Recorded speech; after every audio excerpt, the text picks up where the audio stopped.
韓国のユン・ソギョル次期大統領は20日記者会見を開き、歴代の大統領が利用してきた青瓦台と呼ばれる大統領府の執務室を5キロほど南にある国防省が入る庁舎に移転させることを明らかにしました。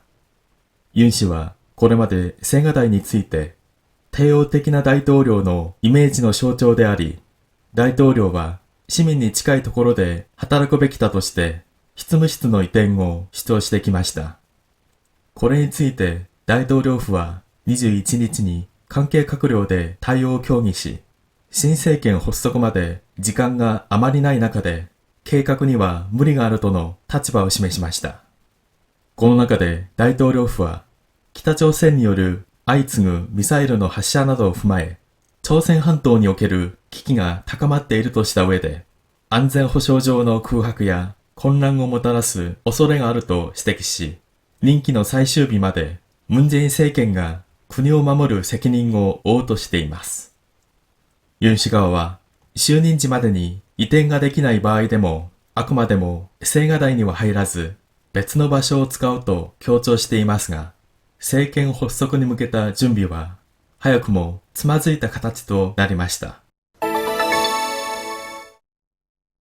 한국의 윤석열 대통령 당선인은 20일 기자회견을 열고 역대 대통령이 이용해온 청와대라고 하는 대통령부 집무실을 5km 정도 남쪽으로 떨어진 국방부 청사로 이전하겠다고 발표했습니다. 윤 당선인은 지금까지 청와대에 대해 제왕적 대통령 이미지의 상징으로 대통령은 시민과 가까운 곳에서 일해야 한다라며 집무실 이전을 주장해왔습니다. 이에 대해 청와대는 21일 관계 국무위원들과 대응을 논의하고 새 정부 출범까지 시간이 촉박한 상황에서 계획 이행에는 무리가 있다는 입장을 밝혔습니다.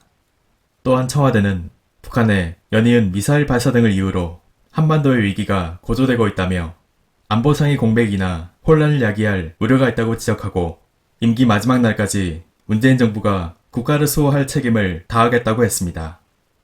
윤 당선인 측은 취임 시까지 이전할 수 없더라도 결단코 청와대에는 들어가지 않고 다른 장소를 사용하겠다고 강조하고 있는데, 정부 출범을 위한 준비는 초반부터 차질을 빚게 되었습니다. 안녕하세요. 텍스트에 나온 표현들 몇 가지 알아보겠습니다. 지키 다이토rio, 차기 대통령이라는 표현이 나왔습니다. 우리는 주로 대통령 당선인이라고 하죠. 그리고 대통령직에 정식으로 취임하면 한동안은 신 다이토rio, 신 대통령이라는 표현을 볼 수 있는데요. 신임 대통령, 이렇게 옮기면 어떨까 싶습니다. 그리고 다이토료프, 대통령부라는 명칭이 나왔습니다. 흔히 일본 뉴스에서는 생화다이, 청와대라고 하지 않고 다이토료프, 대통령부라고 하는 게 일반적입니다. 외국인 입장에서 대통령부라고 하지 않으면 이곳이 어떤 기능을 하는 곳인지 알기 어렵기 때문입니다. 하지만 이 기사에서는 대통령 집무실, 청와대에 대한 직접적인 기사였기 때문에 생화다이, 청와대란 말이 이례적으로 나온 것으로 보입니다.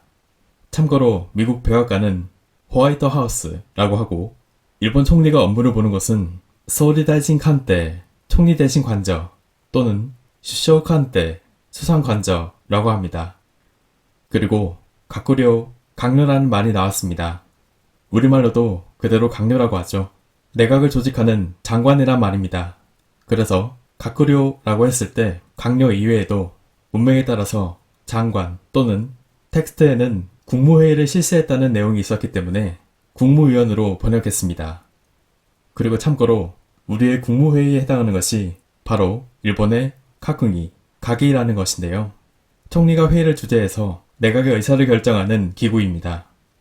다음은 악센트 규칙입니다. 이번에는 나이나니 하쿠, 한자 흰 백자로 끝나는 단어입니다.